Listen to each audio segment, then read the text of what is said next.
Buenos días, soy estudiante de la Universidad Virtual del Estado de Guanajuato y actualmente estoy cursando la licenciatura en Derecho. El módulo Derechos Humanos en el Ámbito Internacional, volumen 1. Reto 1. ¿Qué es la dignidad humana? Asesora Diana Patricia Josefina Horcasitas Hernández. Alumno Vicente García del Río.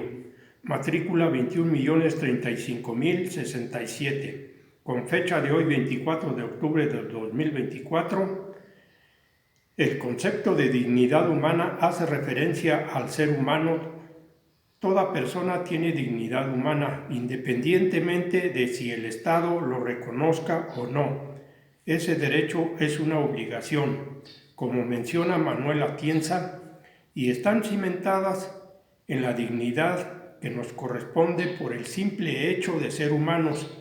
Por lo tanto, los derechos son universales, imprescriptibles, porque los individuos no pueden perderlos por el simple paso del tiempo, inalienables porque no pueden ser transmitidos de una persona a otra, indivisibles e integrales porque los derechos humanos conforman unidades que no se pueden fragmentar, independientes, porque cuando un derecho humano es vulnerado o garantizado, es muy probable que también otros derechos humanos sufran la misma suerte, como mencionan las lecciones 1, 2 y 3 de esta materia.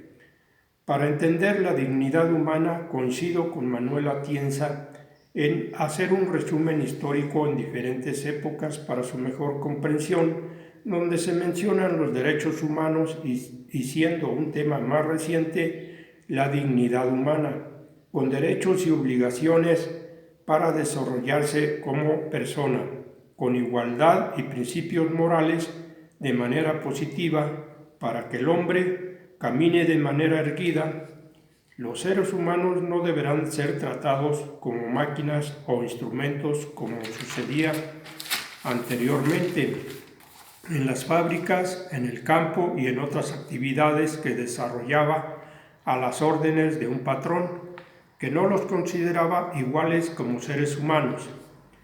La Constitución mexicana desde un inicio ha contemplado la protección de los derechos de las personas sin distinción de origen o razas sociales, así como preferencias sexuales, las discapacidades, las condiciones de salud, la religión, el estado civil en que se encuentren dichas personas, no serán motivo para su discriminación, y para ello las autoridades en el ámbito de sus competencias tienen la obligación de promover, respetar, proteger y garantizar los derechos humanos de conformidad con los principios de universalidad, interdependencia, indivisibilidad y progresividad. En consecuencia, el Estado deberá prevenir, investigar, sancionar y reparar las violaciones a los derechos humanos en los términos que establezca la ley.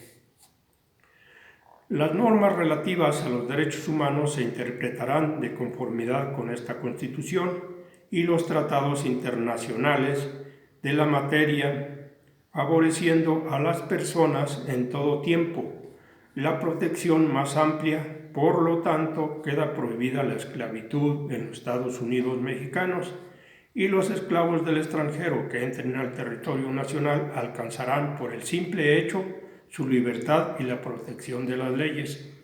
En la opinión de cómo se vinculan los conceptos de dignidad humana y los derechos humanos, una explicación la obtenemos en el artículo 1 de la Declaración Universal de los Derechos Humanos, adoptada por las Naciones Unidas el 10 de diciembre de 1948.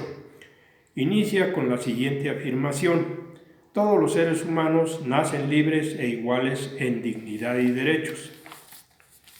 Y para la UNICEF, los derechos humanos son normas que reconocen y protegen la dignidad de todos los seres humanos. Estos derechos rigen la manera en que los individuos viven en sociedad y se relacionan entre sí, al igual que sus relaciones con el Estado y las obligaciones del Estado hacia ellos. En alusión a los derechos humanos, Kant menciona que el respeto a la dignidad de todo ser humano prohíbe que el Estado trate a una persona simplemente como medio para alcanzar un fin, incluso si ese fin fuera el de salvar la vida de muchas otras personas. Y nuevamente mencionamos a Kant en la definición del concepto de dignidad como requerimiento moral, que exige tratar a personas como un fin en sí mismo. Las palabras de Kant son las siguientes: todo tiene un precio o una dignidad. Lo que tiene un precio puede ser sustituido por otra equivalente. Posee dignidad. Kant, 2003, página 74. Conclusión. En conclusión, no puede haber dignidad sin derechos humanos, aunque en la mayoría de los estados democráticos se encuentran establecidos en sus constituciones, aunque en la práctica no se cumplen en su totalidad. Es por ello que como profesionales del derecho debemos de asumir la gran responsabilidad de respetar y hacer respetar los derechos humanos y la dignidad de las personas, denunciando ante las autoridades correspondientes dichas faltas. La mayoría de investigadores llegan a la misma conclusión, que los derechos humanos empiezan antes de nacer el hombre. Y como menciona el artículo 1 de las Naciones Unidas, el hombre nace libre en igualdad de derechos y dignidad, y en su desarrollo va adquiriendo los conocimientos de derechos y también obligaciones. Luego entonces el hombre nace libre, pero también con obligaciones que va adquiriendo a medida de su desarrollo para vivir con dignidad en sociedad de manera positiva. De mi parte es todo.